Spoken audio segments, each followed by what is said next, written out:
The crystal chandeliers in the Fairmont Hotel's ballroom cast thousands of golden sparkles onto the marble floor. I stood by the entrance in the emerald evening dress that took me 3 hours to choose, and I still wasn't sure if I looked good enough for this place. Beside me stood Darius Benton in a simple dark suit, no diamond cufflinks, no gold watch, none of the flashy accessories that adorned every other man in the room. Welcome to my channel.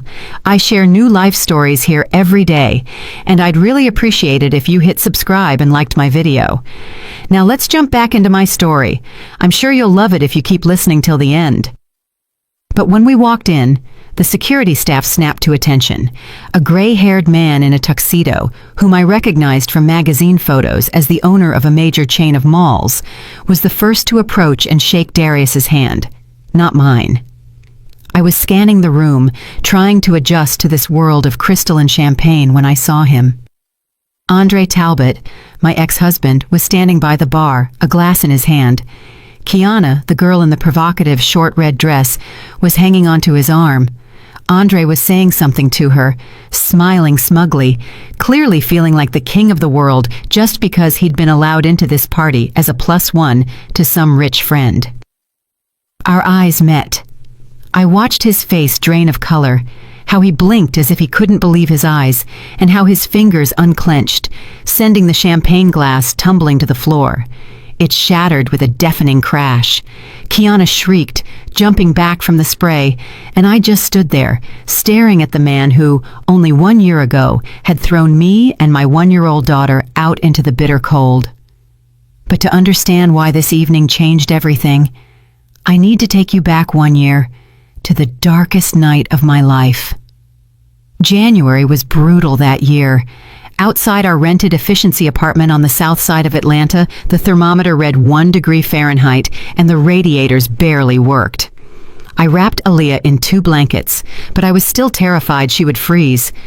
Aaliyah was 1 year and 2 months old. She had just started walking, holding onto furniture, and her first word was, "Mama."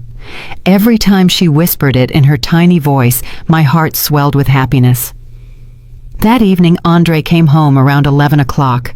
I heard him fumbling with the lock for a long time, muttering curses. Drunk again. We had been married for 4 years.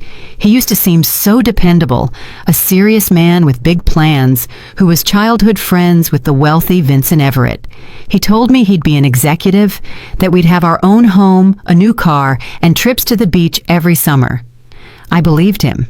I worked as a bookkeeper for a small company, juggling all the bills while he built his career. In reality, his career consisted of hanging out with friends, playing poker on Fridays, and endless "just you wait and see" promises. The door finally flew open. Andre stumbled into the hall, hitting the coat rack with his shoulder. Jackets rained down onto the floor. "Shh," I whispered, peering out of the room. Aaliyah had just fallen asleep. He looked at me with a hazy gaze. Something was wrong. He wasn't just drunk. He was angry. That special kind of anger where a person is looking for someone to lash out at. "Fell asleep," he mimicked. "Of course she fell asleep. All she ever does is sleep and eat, just like you." "Andre, what happened?" He walked past me to the kitchen, yanking the refrigerator door open with a crash. "What happened? Like you don't know. It's all your fault." "I don't understand." He spun around so quickly that I flinched. "I got fired. That's what happened." My heart sank. Fired. God, how will we pay the rent? My salary alone won't cover it, and I still have the loan for the washer and dryer. "Andre, we'll figure something out. You'll find another job. I can take on more side work." "Side work?" He laughed, a horrible grating sound. "Who needs you? A dumb broad with a kid dragging her down." "Don't talk like that in front of Aaliyah." "In front of Aaliyah? She'll grow up just the same. An apple off the tree. Both of you are anchors around my neck. If it weren't for you and your kid, I'd have been an executive long ago." "My kid? She's our kid." "Mine? No, yours," he spat, as if Aaliyah were solely my fault, my mistake. "Andre, please, you're drunk. Let's talk in the morning." I reached out to touch his shoulder, but he shoved me away so hard my back hit the door frame. "Don't touch me!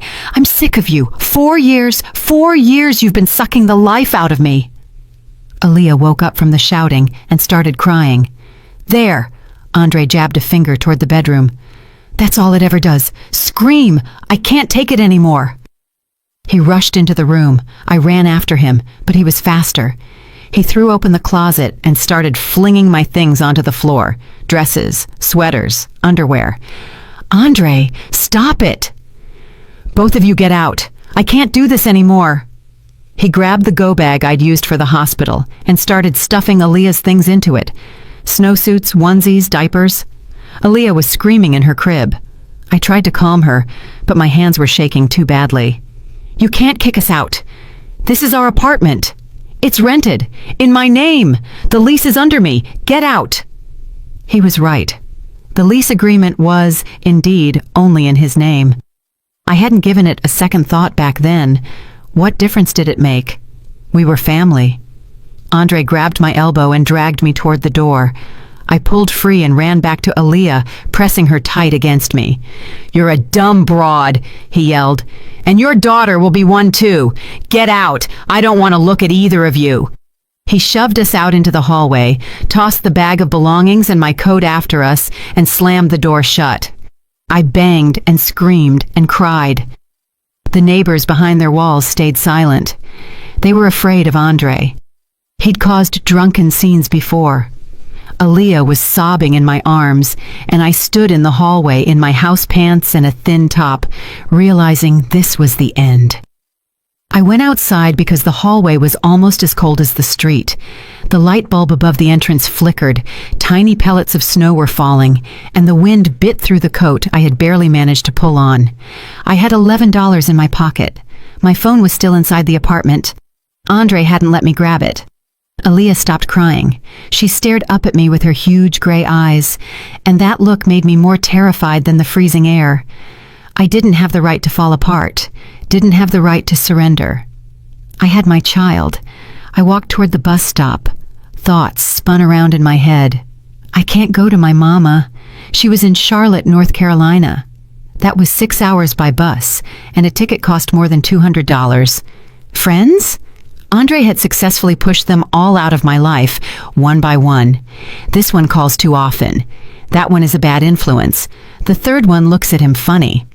The only place I could go late at night without money or ID was the Greyhound station. The bus ride there cost $3. I had $8 left. I held Aaliyah tighter and started walking. The station greeted me with light, warmth, and the smell of bleach. I stepped inside, feeling the fear ease up. At least we wouldn't freeze here. There weren't many people. A few were sleeping on the plastic seats in the waiting area. I sat down on a bench in the corner, unwrapped Aaliyah, and checked her. She was cold, her lips turning blue. Oh, God. I rubbed her hands and feet, blew on her fingers, wrapped her in my coat, and held her close. She whimpered softly. She was exhausted. She was also hungry. She'd eaten last 4 hours ago, and she was only 1. She needed to eat often. I could buy 1 pastry for $8. I bought a jelly donut and broke it into tiny pieces so Aaliyah could pick them up with her fingers. She ate and looked at me. She didn't understand what was happening, and thank goodness for that. "Ma'am, this isn't a homeless shelter." A security guard stood over me, a young guy in a uniform with a rubber baton on his belt. "Please," I said, "I have nowhere to go. I have my baby." "That's not my problem. This isn't a social services center. Either buy a ticket or get out." "I don't have money for a ticket." "Then get out." I felt the tears streaming down my cheeks. Aaliyah looked up at the guard and didn't understand why the man was saying such mean things to her mother. "She's with me." The voice came from the side, male, low, and calm. The guard turned around. I looked too and saw a young black man getting up from the neighboring bench. He wore a worn leather jacket, was unshaven, and had a backpack at his feet. He looked like a traveler, or maybe even a drifter, one of those who hitchhike and sleep wherever they can. "We're waiting for a bus," he continued, looking the guard straight in the eye. "It's 6 hours away. We'll be quiet." The guard opened his mouth to object, but something in the stranger's gaze made him change his mind. He grunted, mumbled, "Just watch yourself," and walked away. The man sat down next to me, silently, not looking at me. A minute later, he stood up, walked to the hot beverage machine, and returned with 2 cups. "Tea with sugar will warm you up." I took the cup.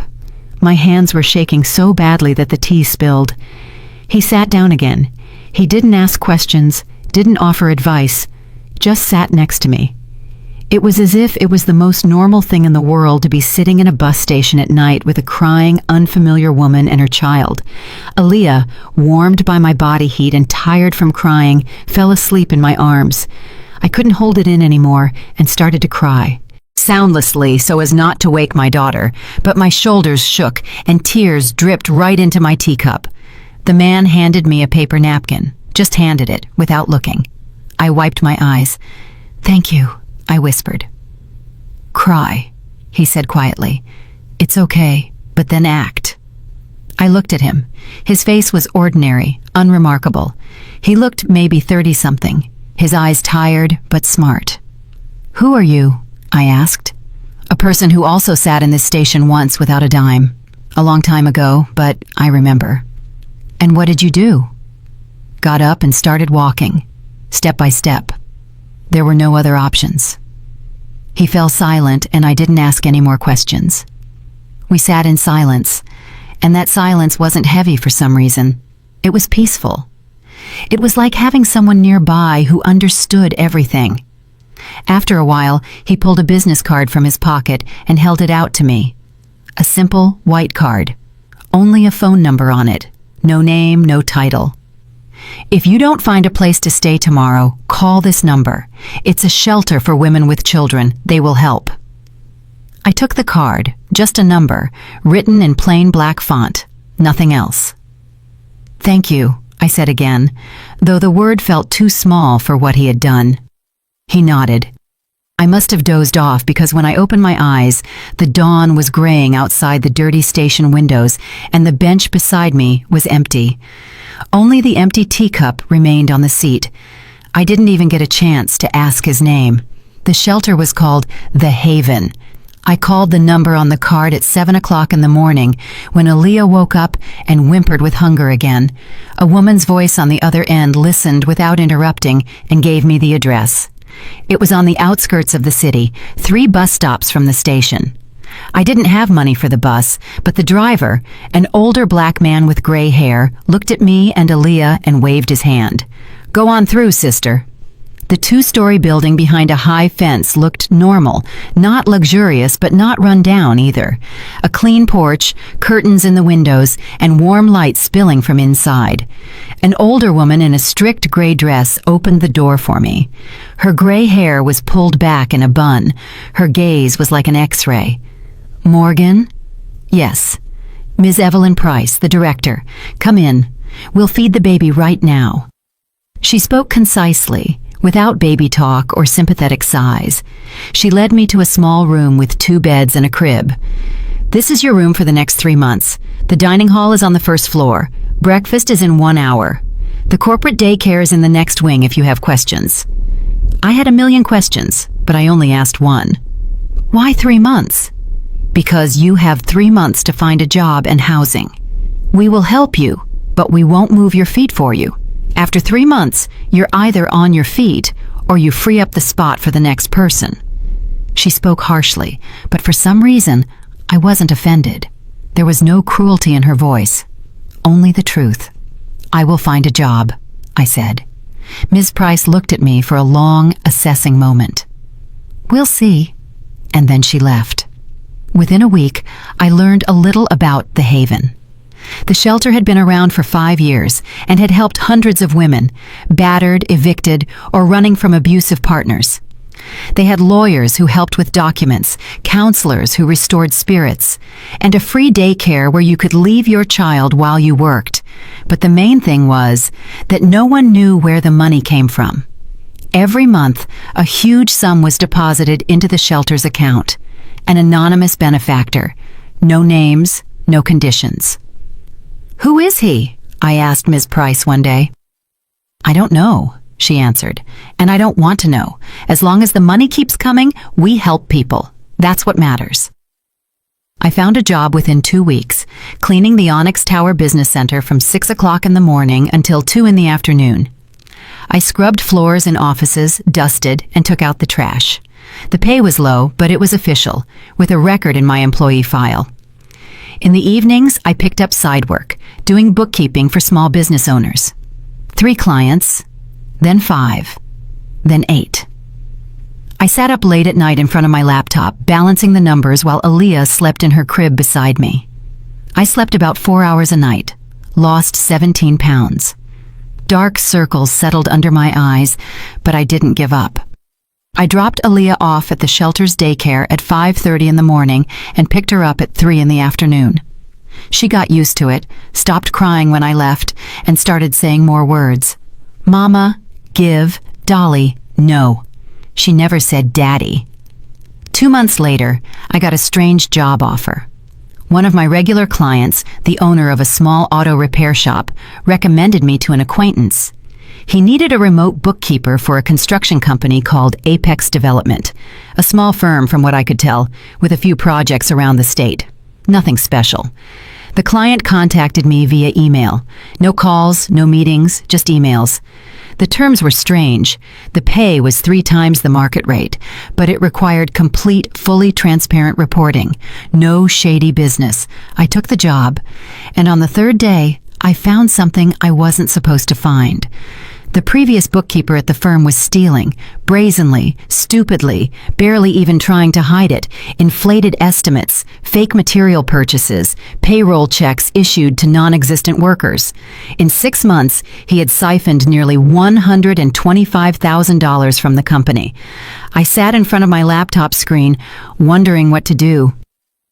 I could have stayed silent, closed my eyes, collected my good salary, and not gotten involved. The previous bookkeeper was already gone. His problems. My job was just to handle the current reporting, but I remembered the words of the man at the bus station. Cry, but then act.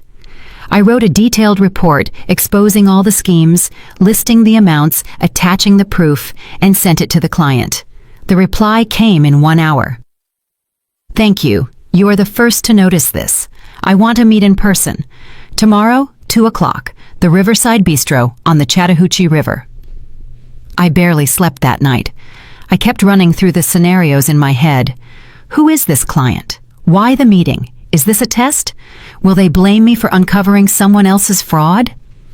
At 1 o'clock, I dropped Aaliyah off at daycare, put on the only decent dress I had managed to grab from the apartment, a dark green one, and drove to the riverfront. The Riverside Bistro was small and cozy, with a view of the water. I walked in, looked around, and froze. Sitting at a table by the window was him, the same man from the bus station, unshaven, in the same worn leather jacket. A cup of coffee sat in front of him, and a tablet lay nearby. He looked up at me. "Sit down, Morgan. I think we have something to talk about." I sat across from him, my heart hammering. "It was you," I started, and cut myself off. "Yes," he said. "I own Apex Development, and not just Apex. My name is Darius Benton. I imagine you have questions." I stared at him, unable to speak. Everything was jumbled in my head. The scruffy drifter at the station, the business card with no name, the shelter, the bookkeeping job. And now he was sitting across from me, still looking unremarkable, telling me he owned the company. "Were you following me?" I finally managed to whisper. Darius shook his head. "No, I gave you the shelter's card and forgot. Well, not forgot, but I wasn't looking for you specifically. Then my assistant said we needed a new bookkeeper. The previous one quit. I asked him to find someone reliable through word of mouth. Your name came up by chance." Chance. Atlanta isn't as big as it seems. The auto repair shop owner whose accounts you handle is an old acquaintance of mine. He recommended you. I didn't know it was you until I saw the name on the contract. A waiter brought me coffee, although I hadn't ordered any. Darius nodded at him, and the man disappeared. "So, what now?" I asked. Why did you want to meet? Because you found the theft. 3 people looked at those documents in the 6 months before you. An auditor, a financial consultant, and an outside accountant. No one noticed anything, or they noticed and kept quiet, but you wrote a report. He looked at me calmly, without a smile, but without threat. Why? I shrugged. Because it's wrong to steal, and it's wrong to keep silent when you see theft. Even if silence is more profitable, profit isn't everything. He paused, then said, I need a person like that in my company, not remote. In-house, a financial analyst. The salary is $7,500 a month. Official, with paid vacation and sick leave. Corporate daycare for your daughter, right near the office. Decide. $7,500. I was making $900 cleaning, plus maybe $2,500 with my side hustles, if I was lucky. $7,500 was a different life. My own apartment, decent food, toys for Aaliyah, doctors if she got sick. I don't take handouts, I said. It's not a handout, it's a job. Hard work. 12 hours a day, travel, reports, audits. I'm demanding. I ask tough questions. I don't tolerate mistakes. So why do you want me? I don't have experience in large companies. I'm just a bookkeeper. You are an honest, ordinary bookkeeper. That's a rarity these days. He finished his coffee and placed a bill on the table. Think about it until tomorrow. If you decide to accept, here is my business card. The real one, with my name. He handed me the card. Darius Benton, CEO, and the logo wasn't for Apex Development, but for Catalyst Holdings. I had heard the name. Construction, IT, logistics. One of the largest firms in the region. I took the card. He stood up. And one more thing, he said, already at the door. I don't expect gratitude for that night at the bus station. I did what any normal person should do. You don't owe me anything. If you turn down the job, I'll understand. And he left. I went back to the shelter and didn't sleep all night. Ms. Price found me in the kitchen in the morning. I was sitting over a cold cup of tea, staring at the wall. Tell me about it, she said, sitting opposite me. I told her everything, from the bus station to our conversation today.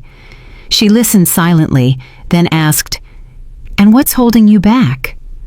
I don't know what he really wants. Maybe it's some kind of game. Maybe he's, well, you know. I know. You think a rich man just offers a job to a beautiful woman for no reason? I nodded. Did you ask him straight up? No. Then ask. If he answers honestly, that's something. If he starts dodging, you turn around and walk away. But sitting here and guessing is foolish. She stood up. And one more thing. Pride is a good thing, but it won't feed a child. Right now, you're working 16 hours a day and making peanuts. How long can you keep that up? 1 year, 2, and then what? Your health won't last forever. I stayed silent. If this man is giving you a chance, take it. But on your own terms. Negotiate the rules. And if he breaks them, you leave. The next day, I called Darius. I accept, but I have conditions. I'm listening. A 2-month probation period. No personal relationship whatsoever. Only work. If I feel like you expect anything else, I walk away. No drama, no explanation. He was silent for a second. Accepted? Anything else? Yes. I want to understand who I'm working for. You said you also sat in that bus station. What does that mean? Another pause. It's a long story. I'll tell you when there's time. Start Monday, 9 a.m. The office address is on the card. And he hung up. The Catalyst Holdings office occupied 3 floors in the Onyx Tower on Peachtree Street. I arrived at 8:30, wanting to come early and get my bearings. The security guard checked my ID and gave me a badge. The secretary at the reception desk, a young woman with flawless makeup, smiled. You must be Morgan. They're waiting for you. 6th floor, office 601. The elevator was mirrored. I looked at my reflection. Pale, thin, in the only decent suit I'd bought on sale. Among all these people in expensive jackets, I looked like an imposter. But I remembered Ms. Price's words, on your own terms. Office 601 was spacious but modest. No ostentatious luxury. A desk, chairs, a computer, and a shelf stacked with files. Darius was sitting at the desk. Today, he was in a simple shirt without a jacket. The unshaven look remained, but he no longer looked like a drifter. He looked like a man who didn't care what others thought of him. "Have a seat," he said. "I'll brief you now." For the next 2 hours, he explained the structure of the holding company, 5 main companies, dozens of contractors, hundreds of employees, billions in revenue, and he had built all of it himself, from scratch, in 15 years. "Your job is financial flow analysis," he said at the end. "Look for leaks, audit contractors, make sure money isn't walking out the door. People like the previous bookkeeper at Apex Development exist in every large company. Your job is to find them. Why me? You must have a security department. We have auditors, but they check against templates. You see what others miss. You proved it once. Prove it again." He stood up. "Come on, I'll show you your office." The first few weeks, I worked like a woman possessed. I arrived at 8, left at 10 p.m. I picked Aaliyah up from the corporate daycare. It stayed open until 9 for people like me. The daycare was wonderful. Bright rooms, kind teachers, good food.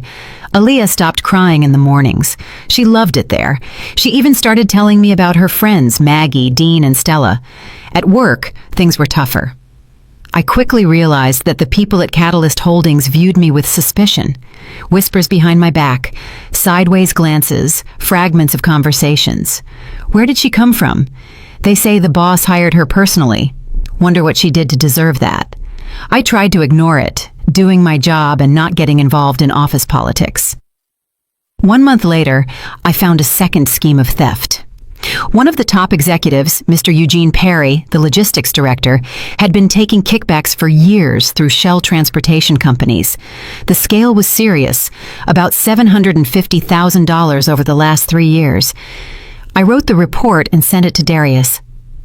The next day, Mr. Perry came to my office. He was a hefty man in his late 50s, with a heavy gaze and a manner of speaking, as if he were doing you a favor. "Morgan, what is your middle name?" "Ann." "Morgan Ann, I hear you found some discrepancies in my department's documents." "Yes, I did." He sat down opposite me without asking permission. "Listen, you're new here. You don't know how things work. These discrepancies, they're everywhere. That's how business works. Everyone does it." "Not everyone. Everyone who wants to survive. Listen to me. I mean you well. Forget about that report. I'm ready to compensate you for your inconvenience. $25,000 cash. Right now." He placed an envelope on the desk. I looked at the envelope, then at him. "Take that and leave." $50,000. Leave. His face changed. The good-natured mask dropped. "You don't understand who you're messing with, girl. I have connections with the police, with the IRS, everywhere. I can make your life very difficult." I stood up. "Get out of my office, now!" He stood too, leaning over the desk toward me. "You'll regret this," he hissed, and walked out, slamming the door. My hands were shaking, but I didn't change a single word in the report. Eugene was fired a week later, quietly, without scandal. I heard that Darius gave him a choice: return the money and resign, or face criminal charges. He chose the former. After that, the attitude toward me in the office changed. The whispering didn't stop, but now there was something else in it. Fear.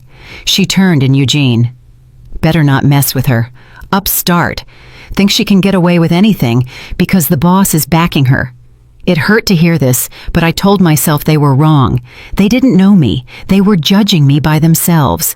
My relationship with Darius remained strictly professional. He didn't flirt, didn't hint at anything, and didn't invite me to dinner. In meetings, he addressed me by my first and last name, just like everyone else. Briefly, sticking to business. But I noticed the small things. Once, I mentioned in passing to a colleague that I loved coffee with cinnamon. The next day, a high-end coffee machine and a jar of cinnamon appeared in my office. "For all department employees," the secretary said. But the department consisted only of me. Another time, I mentioned in a meeting that I hadn't read a certain classic book on financial analysis. That evening, a copy was on my desk with a bookmark. No note, no signature. The corporate daycare Aaliyah attended was the best in the city. I found this out by chance when one of the mothers at the playground said she had been trying to get her kids in there for years and couldn't. Too expensive and too long a waiting list. I didn't know what to think. 3 months passed. One evening, I stayed late as usual. Darius came into my office. "Still here?" "Finishing the Vestrum report." He nodded, silent for a moment. "Can I ask a non-work question?" I tensed up. "Try me." "Are you still living at the Haven?" "No, I'm renting a room not far from the office." "A room? You can't swing an apartment yet?" "Not yet. I'm saving for a down payment on a mortgage." He nodded again. He looked like he wanted to say something but couldn't bring himself to. "What is it?" I asked. "Nothing. I'm just glad things are working out for you. You're strong." "I'm not strong. I just don't give up." "That's the same thing." He turned to leave and then suddenly said, "You asked why I was sitting in that bus station. If you want, I can tell you." "Not now. It's too late. But I do want to hear it sometime." He looked at me, long and closely. Then Saturday. If you're free. Not dinner, not a date, just a conversation in the park, on a bench, like normal people. I thought for a second. Okay. We met on Saturday at Piedmont Park. Darius was in jeans and a simple jacket, looking like a regular person again, not a billionaire. We walked along the path. Aaliyah ran ahead, chasing pigeons. "I grew up in the group home system," he began without preamble. "I don't remember my parents. I only know my mother died of an overdose when I was 3. Father unknown." I remained silent. Life in the group home was rough. The older kids and the staff hit us. I learned not to cry. Then I learned to fight back. Then I learned to think 3 steps ahead so I wouldn't have to fight back. At 18, they released me. They gave me a certificate, $500, and a room in a hostel for 6 months. After that, I was on my own. He paused. Aaliyah ran up to us and showed him a pebble she had found. Darius inspected the pebble seriously and praised her. She ran off to find another one. I lost the room after 2 months. Couldn't find a job. No experience, no connections, no education. Who needed me? I scraped by doing odd jobs. Then those dried up, too. I ended up at the bus station. That very one. In the same waiting room, on the same bench where you were sitting. He smiled without humor. I stayed there for 3 nights, eating out of trash cans. On the 4th night, I decided I'd had enough. Not enough of living, but enough of feeling sorry for myself. I got up and went to look for work. And you found it? I did, loading trucks at the farmer's market. The pay was peanuts, but they fed me. The market owner was a complicated man. 6 months later, he offered me a chance to move up, in ways as you can imagine. A crime ring? Yeah, I refused. They beat me up, broke 3 ribs, hurt my kidney. I was in the hospital for 2 months. Oh, God. It was the best thing that ever happened to me. I looked at him in surprise. I had time to think in the hospital. I decided I would become richer than all of them. But I'd do it honestly. No bloodshed, no stealing, no shady deals. I would prove that there was another way. And did you prove it? You be the judge. I started by reselling old electronics, buying broken things, fixing them, selling them. Then small business, apartment renovations, then construction. I lost everything twice. Started over. Now I'm 34. I have a holding company, thousands of employees, billions in revenue, and a women's shelter. He nodded. The shelter is because I remember what it's like to sit in a bus station and think that no one cares about you. We reached the pond. Aaliyah was feeding ducks with breadcrumbs that Darius had brought. But you know the funniest thing? He said. I have everything. Money, homes, cars, but no family, no real friends. People see a billionaire and want something from him. No one sees me. He fell silent. Aaliyah laughed. A duck snatched a crumb right out of her fingers. I see you, I said softly. He turned toward me. I don't know how to talk pretty, he said. I don't know how to court a woman. I spent my life building a business and never learned how to build a relationship. But if you give me a chance, I'll try to learn." I was quiet, looking at my daughter, at the ducks, at the man beside me who had gone through hell and remained a good person. "I'm not ready," I said finally. "Not yet. I need time." He nodded. "I'll wait." And we just stood there side by side, watching Aaliyah laugh and the ducks squabble over crumbs. And I felt peaceful, genuinely peaceful for the first time in a long time. Then the past reminded me of itself. Andre. I had almost forgotten about him. He hadn't called, hadn't written, hadn't tried to connect. I heard from acquaintances that he was living with that woman, Kiana, who supported him. Drinking, not working. A typical story. But one day I received a summons to court. Andre had filed a lawsuit, not for child support, but to determine custody. He was demanding that Aaliyah be handed over to him. I read the papers and couldn't believe my eyes. He threw us out into the freezing cold, and now he wanted to take my daughter. The lawyer I consulted explained it was a shakedown. He didn't want the child. He wanted money. "He'll drop the case if you pay him." "How much?" In these cases, they usually ask for $25,000 to $50,000. I exhaled. "I don't have that kind of money." "Then we'll have to go to court. But I should warn you, he has a good lawyer." He hesitated. "I hear his lawyer is from the firm of Vincent Everett." Vincent, Andre's rich friend, the one who had covered up his theft at work. I knew this wouldn't be a fair fight. I went to the court hearing alone. I didn't want to ask Darius for help. This was my affair, my battle. The courtroom was small and stuffy. Andre sat at the table opposite me in a suit, clean-shaven and uncharacteristically sober. Beside him sat a lawyer in expensive glasses with a stack of documents. Kiana wasn't there. Apparently, the Loving Family Act was just for the judge. Andre's lawyer spoke smoothly, confidently. He painted a picture of an unstable mother, inconsistent income, living in a shelter, a child suffering without a father. The father, on the other hand, was on the path to redemption and wanted to give his daughter a complete family. The judge, a woman in her 50s with a weary face, listened, making notes. I defended myself as best I could. I talked about that night, about the bus station, about how he called Aaliyah a dumb broad. I presented papers from the daycare, character references, receipts for children's items. The lawyer countered every one of my arguments. No proof. One-sided interpretation. Mother is alienating the child from the father. I felt my energy draining away. The judge was clearly listening more closely to him than to me. Then the courtroom door opened. Darius walked in. He silently crossed the room, sat down in the last row, and folded his hands across his chest. The judge looked up, and I saw her face go pale. She recognized him. "Continue," she told the lawyer, but her voice had changed. The lawyer turned around, recognized him too. For a second, he lost his train of thought. The judge announced a recess. After the recess, everything changed. The judge suddenly started asking Andre uncomfortable questions. Why hadn't he shown interest in his daughter for 1 year? Why hadn't he paid child support? Did he have a stable income? Andre stammered, getting his facts mixed up. The lawyer tried to help, but the judge cut him off.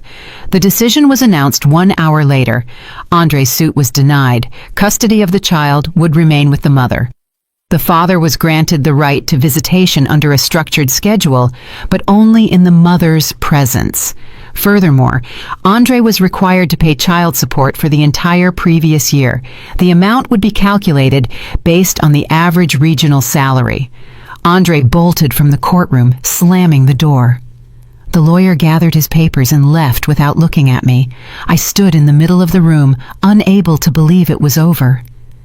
Darius approached me. "Are you all right?" "Why did you come? I didn't ask you to." "You didn't ask, but I couldn't watch a good person being drowned just because they're honest." "The judge recognized you?" "Yes. I financed the renovation of the courthouse building last year and several charitable projects she's involved in." "So you pressured her?" He shook his head. No, I just sat in the room. She drew her own conclusions. Maybe she got scared, maybe she was ashamed, or maybe she just decided it was easier to issue a fair ruling than to explain later why she issued an unfair one. I remained silent. You're angry, he said. I don't know. I probably should be. You intervened in my life without asking. Yes, I did intervene. He looked at me calmly, without excuses. And I would do it again, because seeing you destroyed was unbearable. If that's wrong, I'm prepared to apologize. I was silent for another minute. Thank you, I said finally. He nodded. We left the courthouse together. Outside, a light spring rain was falling.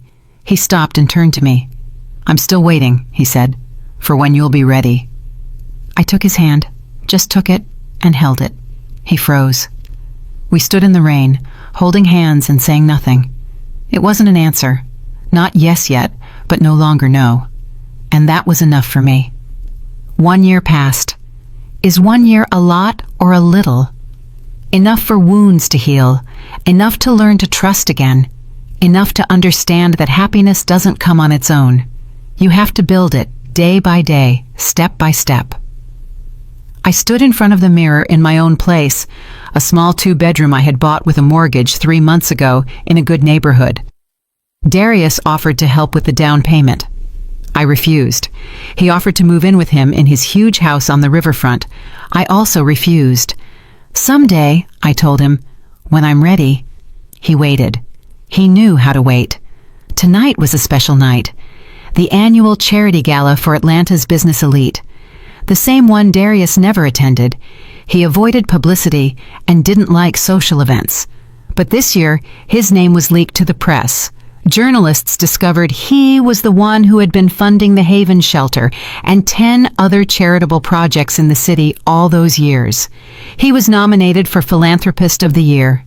He couldn't refuse, and he asked me to go with him, publicly for the first time, as his date.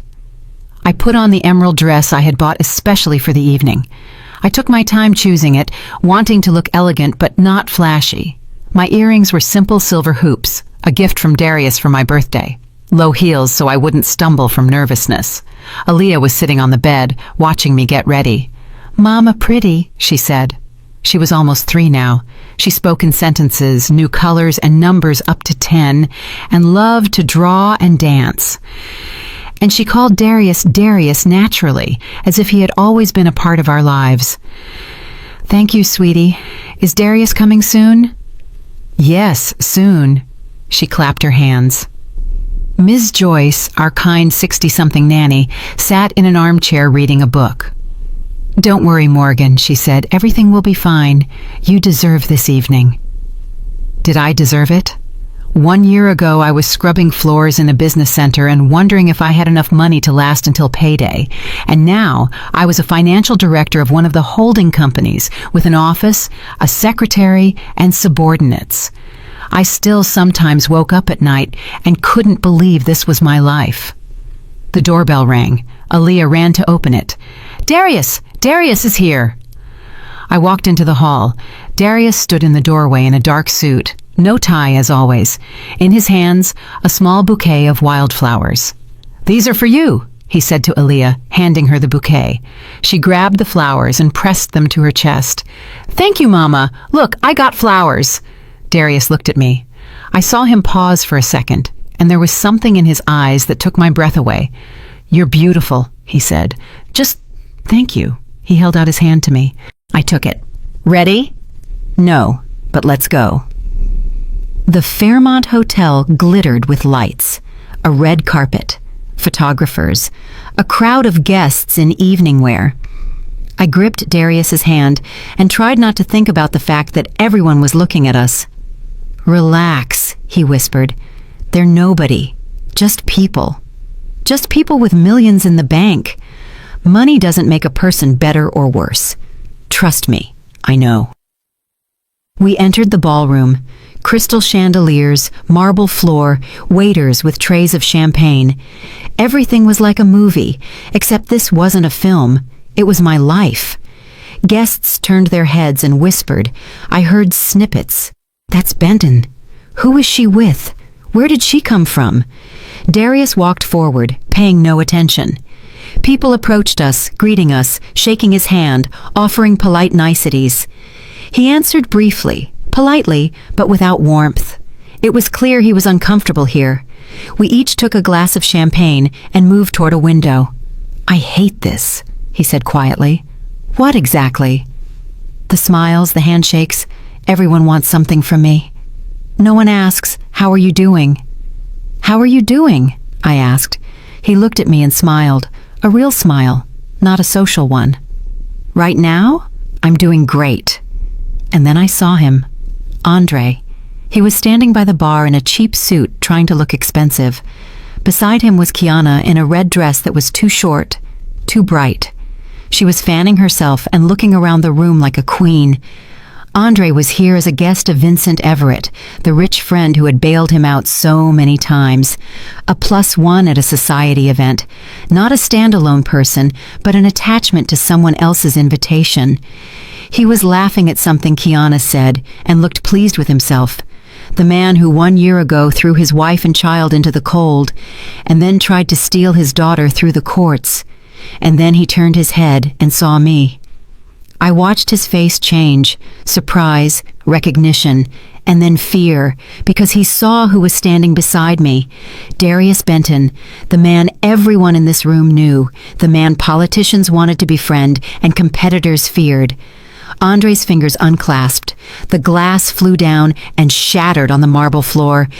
Champagne sprayed everywhere, soaking his pants and Kiana's shoes. She shrieked. Waiters rushed to clean up, and I stood there, looking at the man who had once broken my life. And I felt nothing. No anger, no pain, not even satisfaction. Just emptiness. He had become a nobody to me. Andre shouldn't have approached. Any smart person in his place would have pretended not to notice and gone to the other side of the room. But Andre was never smart. He had been drinking more. I watched him throw back 2 glasses at the bar and then stride toward us.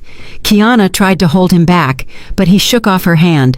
"Well, well," he said loudly, stopping in front of us. "Morgan Sterling, long time no see." People around us began to turn. I felt dozens of eyes on me. "Andre," I said evenly, "leave." "What's wrong? Can't I say hello to my ex-wife?" He grinned. "I see you landed on your feet. Found a sugar daddy quickly. How much is he paying you? By the night or monthly?" The room went silent. Everyone was staring at us. I wanted to answer, but Darius placed a hand on my shoulder. "You must be Andre Talbot," he asked calmly. Andre flinched. One thing to insult your ex-wife, another to talk back to Darius Benton. "Yeah, so?" The same Andre Talbot who 4 years ago stole $35,000 from his employer's cash register and didn't serve time only because his friend Vincent Everett covered the damages? Andre went white. Vincent, who was standing nearby, also looked ill. That's a lie," Andre stammered. "I have copies of the police report and the restitution agreement. Would you like me to show them to the guests here?" Andre was silent. His lips were trembling. Darius continued in the same calm, level voice, but every word fell like a stone. "You threw this woman and her 1-year-old child out into the street. In January, at 1 degree Fahrenheit. You called your daughter a dumb broad.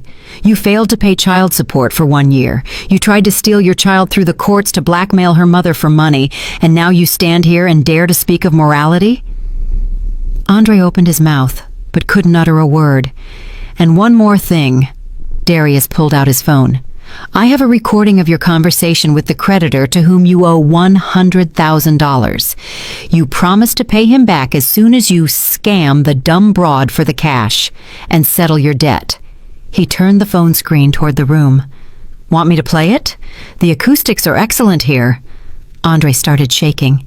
You wouldn't dare." "I would dare, but I won't. You know why?" Darius put his phone away. "Because you are a nobody. You are not worth 5 minutes of this attention. You are a small, pathetic man who spent his entire life trying to seem bigger than he is." He took a step forward, Andre backed away. "Leave now. And if you ever come near Morgan or Aaliyah again, I will destroy you. Not physically, legally, financially, socially. You won't be able to find a job sweeping streets in this city." Security guards were already walking toward us across the ballroom. Andre looked around, searching for support. Vincent turned away. Kiana was looking at him with disgust. "You're all hypocrites," he hissed. The guards took him by the arms. "To the exit," one of them said. "I can walk myself. Let go." They escorted him out of the room. Kiana rushed after him, her heels clicking. The ballroom was silent for another second. Then the dam broke. Voices boomed, whispers started up again. Darius turned to me. "I'm sorry, I shouldn't have." "No," I said. "It was exactly right." And for the first time that evening, I felt like I could breathe. I watched the awards ceremony from the audience. Darius walked onto the stage awkwardly, clearly unused to public attention. The host spoke about charity, about the millions spent helping people, about the Haven shelter that saved hundreds of women. Darius took the microphone. "I don't like speeches," he said, "but since I have to..." The room quieted down. I grew up in the group home system. I know what it's like when there's no one to help you, when it's you against the world, when there seems to be no way out. He paused. "That's why I help. Not for fame, not for tax breaks, but because one day, when I was sitting in a bus station with an empty pocket, a stranger gave me a piece of bread, just because. And I survived."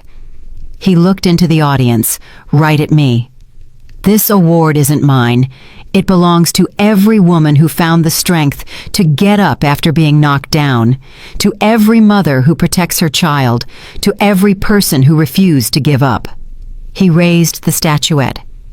"It belongs to my Morgan." The audience applauded. People stood up. I felt tears streaming down my cheeks, and I wasn't ashamed. After the reception, Darius drove me home. We sat in the car outside my apartment building, not getting out. "Thank you," I said. "For what?" "For everything. For that night at the bus station, for the job, for believing in me." He was silent. "I want to ask you something," he finally said. "I've wanted to for a long time, but I was afraid." "Ask. Are you ready? Not for a wedding, not for anything official, just to truly be together." I looked at him, at the man who had walked through hell and remained good, who helped others because he remembered what it was like to be alone, who had waited for me for 1 year without once pressuring me or demanding anything. "Yes," I said, "I'm ready." He let out a breath, as if he had been holding it for a very long time. Then, "May I kiss you?" I laughed. "You may." And he kissed me, carefully, gently, as if afraid to startle me.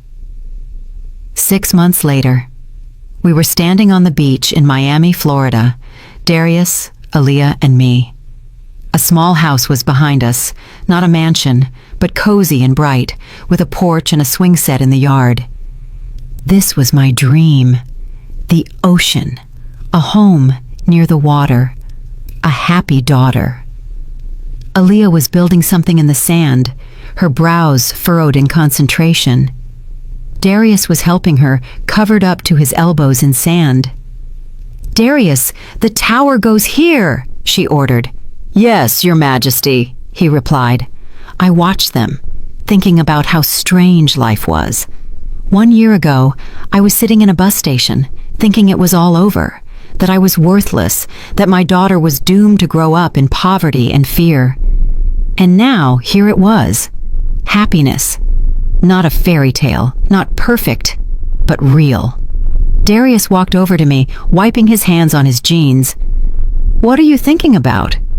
"That I'm the luckiest dumb broad on earth." He laughed. "You are not dumb. You are the smartest woman I know." That's what he called me, Andre. Andre is an idiot. His opinion doesn't count. I nodded. He was right. Andre's opinion no longer mattered. I had heard what happened to him. After that evening, Vincent cut off their friendship. The public scandal had ruined his reputation. The creditor, discovering Andre planned to cheat him, filed a lawsuit. Kiana left, taking all his valuables. Andre's mother, Carol, tried to contact Darius, pleading for her son. Security turned her away. She caused a scene outside the office. It was filmed and posted online. Andre came to see me once, 1 month ago. He was thinner, older, and looked pathetic, dim eyes, shaking hands. He begged for forgiveness, said his mother had manipulated him, Kiana had used him, and that I was the only one who had ever loved him. He asked me to take him back, or at least help him with money. I looked at him for a long time, at the man who had once seemed like my whole world. Now he was just a stranger with a miserable face. "Do you remember what you called me that night?" I asked. "You said I was a dumb broad, and Aaliyah would be the same." He lowered his eyes. "I forgave you a long time ago, not for your sake, but for mine. I don't want to carry hate inside me." I took an envelope from my bag. "Here's $3,000. It's enough to get you started. Rent a room, find a job, start over, like I did." He took the envelope with trembling hands. "Thank you, Morgan. Maybe..." "No. There will never be anything between us. Never. To me, you are just a person I helped once, just as someone once helped me. The circle is complete. Go." He left. I closed the door and exhaled, and I felt free. Truly free. "I want to show you something," Darius said. He pulled a small box from his pocket. My heart leaped. "Is that what I think it is?" He opened the box. Inside was a simple ring, no diamonds, with a delicate engraving inside. "Step by step," I read. "That was what you told me in the park, that you weren't strong, you just didn't give up. Step by step." He took my hand. "Morgan, I don't know fancy words or romantic gestures. I spent my whole life building a business and forgot how to build relationships. But with you, I want to learn." He looked into my eyes. "Will you marry me?" Aaliyah ran up to us, grabbing both of our legs. "Mama, Darius, look, I built this, a tower and a wall." I looked at the ring, at Darius, at my daughter who was laughing, covered in sand from head to toe, at the ocean roaring at our feet, at the sky turning pink from the sunset. "Yes," I said, "I will." Darius slipped the ring onto my finger. His hands were shaking. Aaliyah jumped up and down. "Hooray! Mama and Darius! Mama and Darius!" She didn't understand what had happened.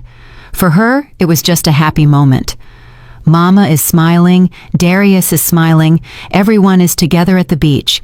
But for me, it was everything. Darius held me tight, as if afraid to let go. "Thank you," he whispered. "For what?" "For being you, for giving me a chance, for believing." I leaned into him. 1 year ago, I was a woman thrown out into the cold, without money, without a home, without hope, with a child in my arms and $7 in my pocket. And now, I was standing on the beach, in the arms of a man who loved me, with a daughter who was happy, a ring on my finger, and a whole life ahead. I didn't know what would happen next. No one does. But I wasn't afraid anymore because I had learned the most important thing: to get up, to keep walking, to never give up, step by step. I'm really glad you're here and that I could share my story with you. If you liked it, show me by liking the video and subscribing to my channel. Let's see how many of us there are. Write in the comments which city you're watching from and what time it is. I'm so curious to know where all you wonderful people are tuning in from. If you want to support me a little extra, you can also send a small donation. I share new life stories for you every single day. And now, 2 of my most popular stories will pop up on the screen so you can choose what to watch next. I'd really appreciate your support. Please subscribe and leave a comment. May God bless you.